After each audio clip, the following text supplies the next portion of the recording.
Hello, friends. Before us at the beginning of today's case, then I want to ask you a question. In your opinion, what is the main cause of most murders? You think it's money or hatred? TrueCase believes that it is okay for someone to take a human life, just because love is many times scarier. It is not only the horror of crime, but also the ultimate betrayal from someone who once loved deeply. And the case that TrueCase and you are investigating today is one of the cases that makes me feel the most creepy, not only because of the brutal way the crime was committed, causing the victim to die without an intact body, but also in the subsequent dehumanizing actions of the villain. He not only cruelly took the life of the person he loved, but also beheaded the victim and kissed her cold lips. You are following TrueCase channel, and before learning about today's case, please like, subscribe to the channel, and turn on the notification bell to support us. Thank you very much. On the morning of March 7, 2008, at 11:15 a.m., the police received a call from a guy reporting a crime. The man was very calm and said, "I killed someone." The police have confirmed this many times, and he replied firmly, "Yes, I killed my girlfriend."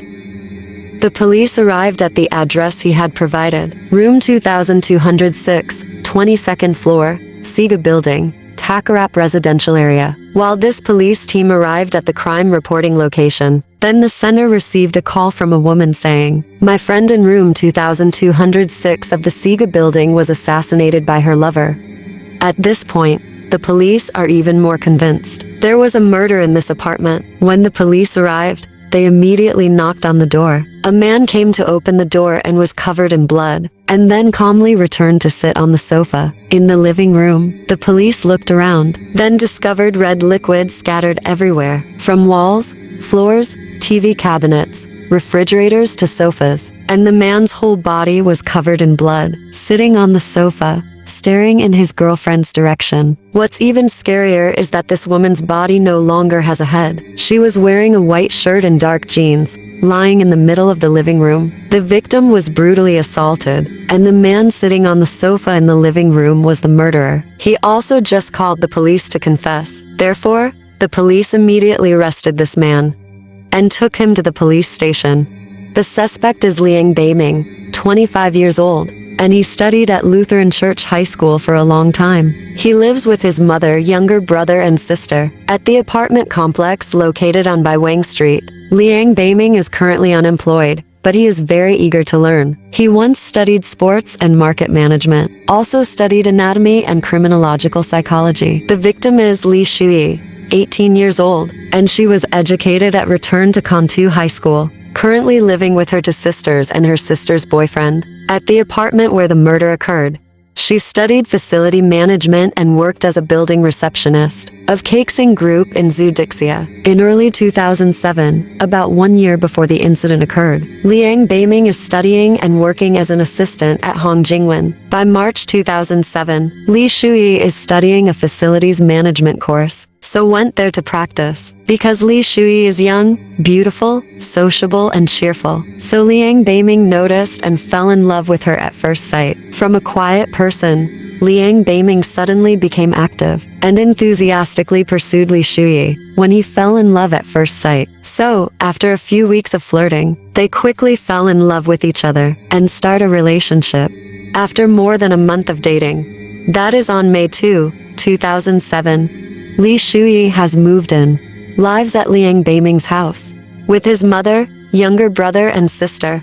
And this is the happiest time for the two of them. Since childhood, Liang Beiming has been the family's breadwinner, because his father went to prison for committing a crime. Since he was a kid, Liang Beiming has always longed to be loved, so when he met Li Shui, he always respected and loved her. He gave her pocket money, shuttle back and forth, and be considerate and attentive to her anytime, anywhere. Li Shui also loves her boyfriend very much, frequently introduce Liang Beiming to friends. In the eyes of people, this couple is so happy and no one can imagine it. The love story of those two people ended so tragically.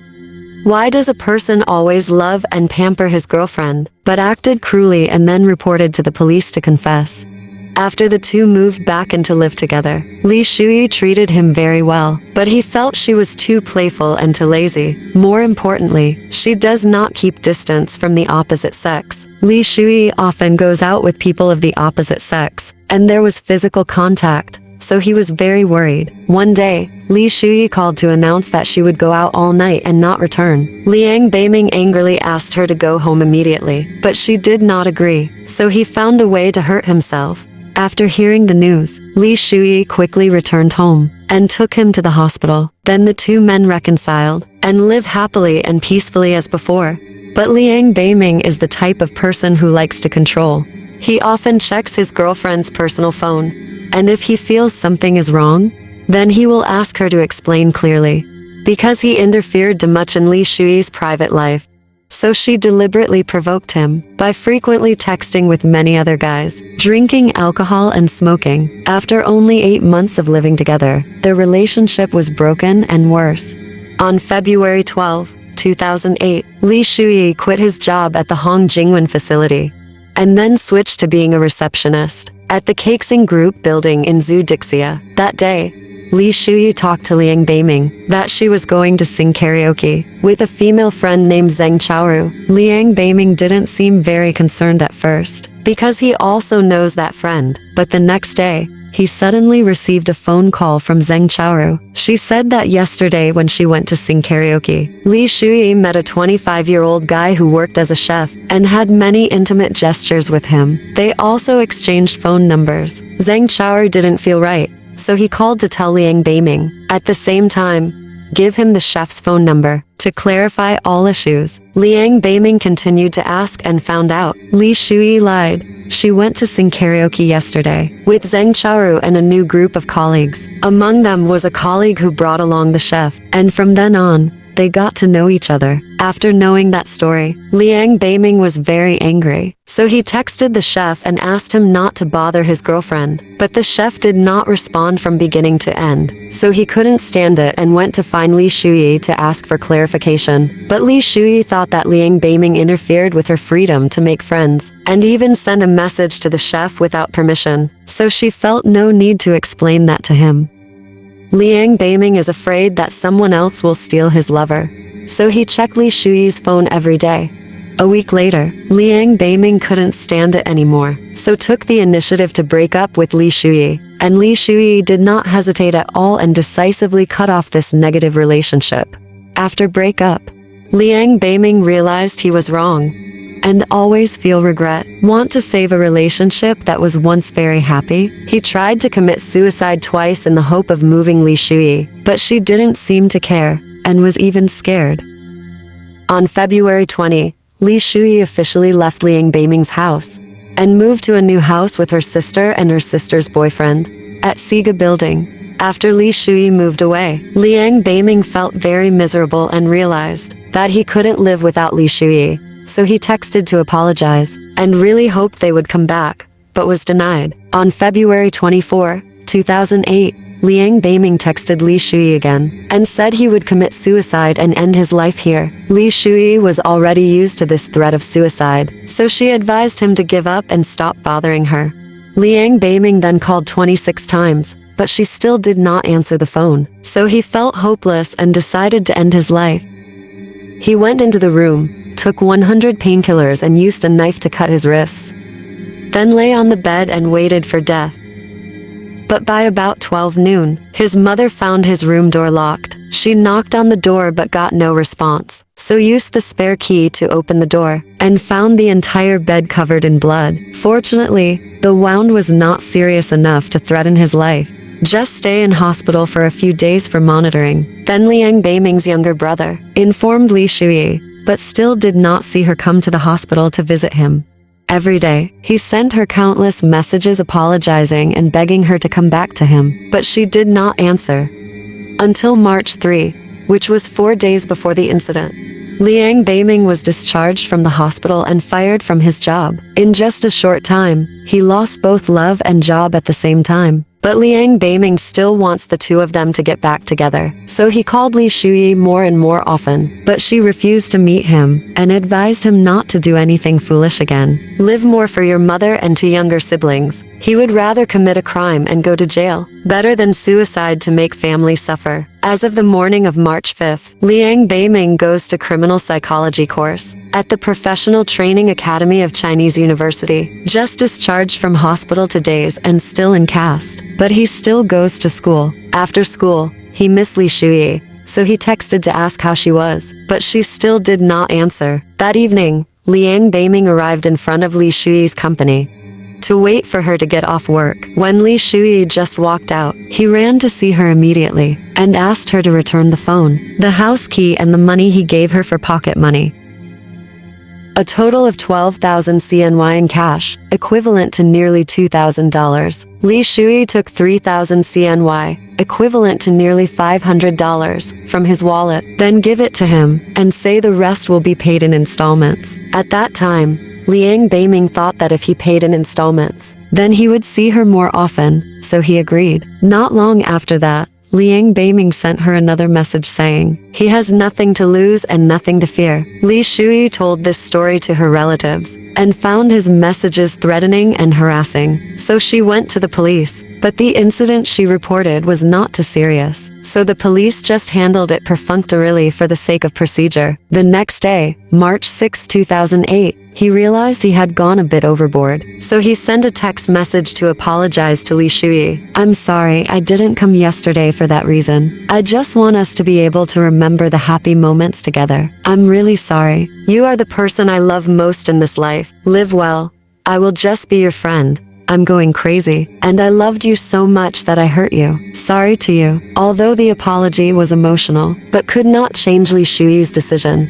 After those sweet words of love, that very evening, he went to the home appliance store on Wank Street and bought 2 knives to prepare to commit the crime. And that was Liang Beiming's entire statement after his arrest. Now let's look back at what happened that day. Why did he cruelly take her head? Then calmly reported to the police and confessed. And who was the woman who called the police later? So how did she know that Liang Beiming killed Li Shuyi? Or is there some secret still hidden behind this incident? On March 7, Liang Beiming learned that Li Shuyi's working hours will start at 10 o'clock a.m. At that time, all her relatives had left the house, and she will be the last one out. He wrote a suicide note, then put it with his savings and insurance book. Then give it to mom. He planned to end his own life after killing Li Shuyi. Before taking action, Liang Beiming continued to send messages to Li Shuyi saying that, I can't lose you. Don't do this to me. I'm going crazy, but received no response. Then, Liang Beiming wore a black t-shirt, black sweatpants, and 18 centimeters knife and gray backpack. The 35 centimeters long knife is tucked into the side. At about 8 o'clock a.m. on March 7, he arrived at the apartment complex and waited. A little later, at about 8:30 a.m., Li Shuyi's sister and her boyfriend went to work and recognized him, and asked him why he was here. He replied that he wanted to return some belongings. The older sister said that Li Shuyi had gone to work, and she would keep his things for him. But Liang Beiming knew she hadn't gone out yet, should refuse her sister's offer and pretend to leave. A moment later, he came to wait at the stairs on the 22nd floor, and room number 2206 is right next to the stairs, so he can easily monitor all her activities. Time passed and it was almost 10 o'clock, but he still hadn't seen Li Shuyi come out. So he was worried. I wonder if Li Shuyi is going to work today. Just as Liang Beiming was about to leave, then he heard the iron door opening. He glanced at apartment 2206, then saw her come out. He immediately ran to the apartment to stop her and asked her to come inside to talk clearly with him. Liang Beiming asked Li Shuyi if she still loved him and tried to beg her to come back to him. At that time, Li Shuyi flatly refused and said that no one wants a boyfriend who wants to kill himself all the time. The important thing is that she has a new lover now. But Liang Beiming did not believe it, so he cried and begged. But Li Shuyi felt annoyed, so she scolded him badly. Liang Beiming immediately hugged her, but was pushed away by her, and threatened him that if he didn't leave, she would call the police. Liang Beiming took advantage of Li Shuyi's back turning. Then he pulled out a 35 centimeters long knife, aimed at her neck and head, and then attacked her repeatedly. Li Shuyi was stunned and said repeatedly, "Sorry, I don't have a new lover yet. Liang Beiming said he didn't pay attention at the time, so, still enthusiastically increasing interaction with the knife aimed at her. And then her apology gradually weakened, but he still showed no signs of stopping. A moment later her voice died away and her body went still. Liang Beiming then applied the knowledge he learned in surgery class to perform surgery on girlfriend. After he did it, he went to the window, planning to jump from the 22nd floor. Suddenly, he thought of his mother at home. He then returned to the sofa and called the police to surrender himself. Then he called his mother and told her, "Mom's leg hurts. Don't walk too much." Then he hung up. Coincidentally, Zheng Chaoru also called him to ask. He also honestly said that he had murdered Li Shuyi, so the woman called the police to report the crime. Then, is Zheng Chaoru.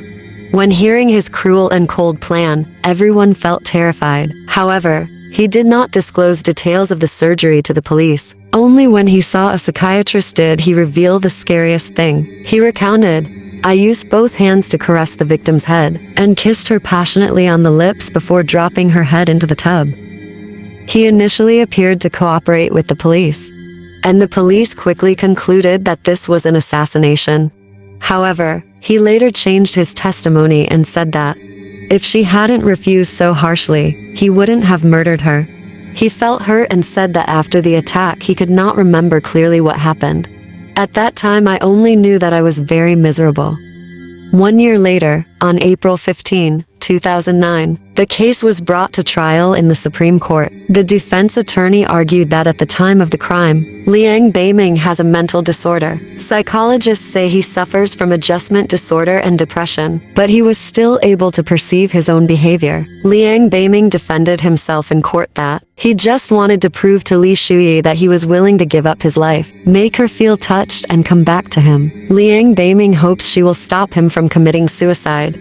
And from there the two can love again from the beginning. However, when he was rejected, he lost control and regretted his actions. Psychologists say he is sane enough to be aware of his actions. The defense attorney tried to convince the jury that this was not a planned attack, but a spontaneous act due to loss of emotional control. However, the prosecution said that his actions after committing the crime, as he answered the police's questions, in such a calm and clear way, it is easy to see that he was fully aware of what he was doing without any sign of being aroused. When the police asked why he could calmly remove the victim's head, then he coldly said, to ensure the victim loses his life. The police asked again how he used the knife. He said, "It took a lot of force to chop." This is not a fabrication and completely matches the forensic report. Also coincides with the analysis at the scene of the crime, showing the wounds on the victim's body and blood distribution at the crime scene. As police investigate the last text messages between him and the victim, they found out that the victim had never scolded him once, so the testimony that being scolded caused him to lose control is absurd. Finally, after a week of trial, the jury concluded that Liang Beiming intended to harm people, not agitated and not mentally disturbed. Therefore, he was convicted of murder. The judge sentenced him to life in prison, and he appealed. But the appeal was dismissed. Love is a subject not taught in school, but is an important part of life. So we should learn to love ourselves and stay away from toxic relationships, to keep yourself safe and enjoy the beautiful life.